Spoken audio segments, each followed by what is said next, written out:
যাত্রাবাড়ি যাইস আমি তোকে দেখে নিব, এরকম একটা কথা বলছে।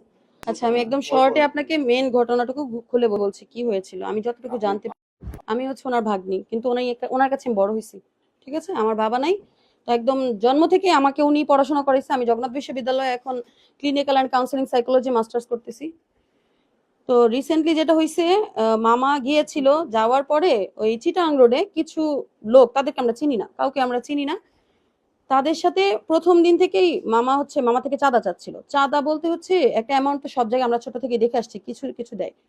কিছুদিন আগে মামা আমাকে বলতেছিল যে আমরা তো দেশটারে সংস্কার করছি, আমরা তো দেশটা সবকিছু করছি, আমি কিন্তু আর কাউরে কোনো টাকা দিব না, এরকম আমাকে বললো। তো এটা নিয়ে যে এরকম হবে আমি বুঝি নাই। তো টাকাটা চাওয়ার পরে আমার মামা একটু ডিনাই করছে যে কেন আমি টাকা দিব, এখন তো টাকা নেয় না। বরঞ্চ যে একটা নাম্বার ইউজ হয়েছিল, আমরা অনেক ভিডিওতে দেখছিলাম, মামা এটাও বলছিল যে যদি তোকে থেকে রাস্তায় কেউ টাকা চায় তাহলে কিন্তু এই নাম্বারে ফোন দিলে আর চাঁদা দেওয়া লাগবে না। তারপর যখন মামা লেগুনা চালাইতে গেছে, তারা টাকা চাইছে, মামা 3 দিন তাদেরকে ঘুরাইছে, 3 দিনে 20 টাকা করে 60 টাকা রিসিট হয়েছে। তো চিটাং রোডে নাকি মামারে বলতাছে তুই খাইরুল বেশি কথা বলস, ওনাদের আশেপাশের মুখের কথা, তুই বেশি কথা বলস। তো মামাই বলতাছে যে এটা তো নিয়ম, নতুন দেশে নতুন আবার কি, এরকম টাইপ কথা বলছে। তো একটা সময় যায় ওরা মামারে মারছে, তখন আই থিঙ্ক তখন মামাও কথা কাটাকাটি হয়েছে, নাহলে তো কেউ করে খুন করে ফেলে না। কথা কাটাকাটি হয়েছে, তখন ওই সময় হৃদয় বলছে যে তুই যাত্রাবাড়ি যাইস আমি তোকে দেখে নিব, এরকম একটা কথা বলছে। তো মামা কি করছে, হয়তো মামা আমাদেরকে জানাইতো কিংবা সবাইকে জানাইতো, এসে সে সেদিন হচ্ছে গিয়ে তার কাছে টাকা ছিল, তো সে তার মেয়েকে আর বউকে দেখতে যাবে গ্রামে, সে আয়শা যাত্রাবাড়ি স্ট্যান্ডে দাঁড়াইছে, এমন অবস্থায় ও আরো দ্রুত গাড়ি চালা আসছে, হৃদয় গাড়ি চালা আসছে, বাকিদের নাম আমি বলতে পারি না। আয়শা মামাকে ওইখান থেকেই লাথি মারা শুরু করছে। তো প্রথম যে লাথি মারছে, লাথিতেই মামা পড়ে গেছে। সে যদি দাঁড়ায় থাকতো তাহলে সেও হয়তো হিট করতো, সেও হয়তো মারতো, কিন্তু পড়ে যাওয়ার কারণে তার শরীরটা ব্যালেন্স করতে পারেনি, ওইখানে উধুম মারছে তাকে।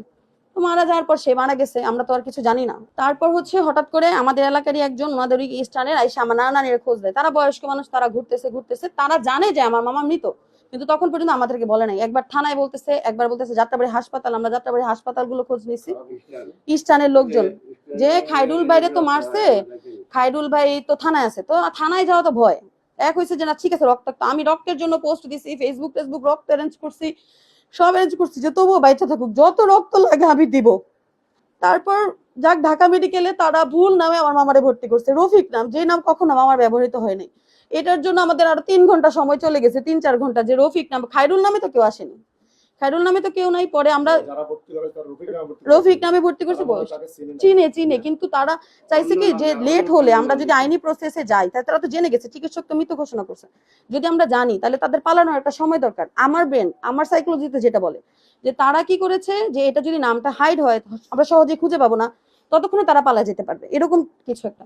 তো আমার মামা, হ্যাঁ, তাদেরকে একজন বলতেছে কিরে তুই তো, মাইরা ফেলছিস, আরে দেখ মনে আমি পরে বিষয়টা, পরে যখন দেখতেছে না নড়ে না কিছু না, ওইখানে স্পটে আমার মামা মারা গেছে।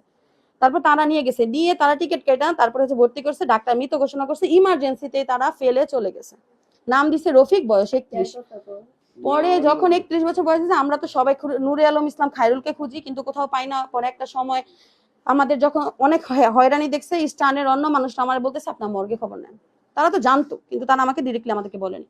তারপর আমরা সবাই মর্গে গেলাম, মর্গে গিয়ে এক একটা করে লাশ দেখে তারপর আমার মামার লাশ আমরা শনাক্ত করছি।